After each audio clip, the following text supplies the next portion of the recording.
ঝটপট কিভাবে মজাদার এই চিকেন তেহেরিটা রান্না করলাম আজ সেই রেসিপি শেয়ার করব। হ্যালো এভরিওয়ান, আসসালামু আলাইকুম। রেসিপিটা করার জন্য প্রথমে আমি নিয়েছি পোলার চাল, আর নিয়েছি এখানে আলু কেটে, আর নিয়েছি কুচি কুচি করে পেঁয়াজ কেটে। পেঁয়াজগুলোকে খুব সুন্দর করে কুচি করে নিয়েছি, আর মাংসগুলোকে আমি ঠিক এত ছোট ছোট করে পিস করে নিয়েছি যেন একবারেই পুরোটা মুখে দেওয়া যায়। এই টাইপ করে আমি সবসময় চিকেন তেহেরি রান্না করি। আর এবার চলে আসি মূল রেসিপিতে।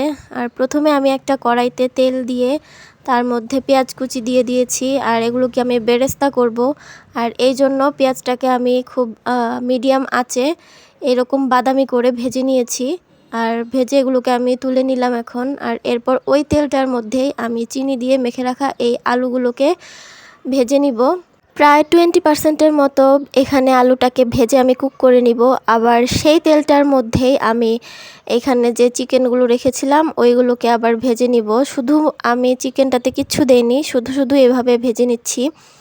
আর এরপর এটাকে সুন্দর করে ভাজা হয়ে গেলে উঠিয়ে নিলাম।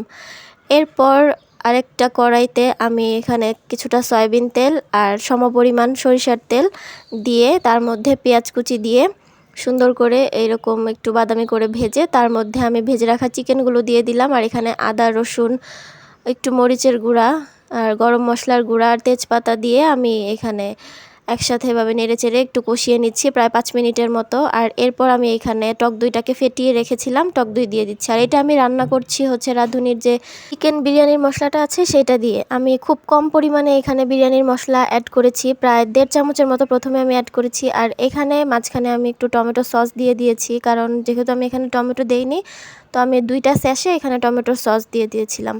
আর এরপর হচ্ছে আমি আরেকটা পাতিলে যে পোলাও চালগুলো নিয়েছিলাম সেখানে আদা রসুন তেজপাতা আর গরম মশলা আর একটু বিরিয়ানি মশলাটা দিয়ে খুব ভালোভাবে ভেজে নিয়েছি।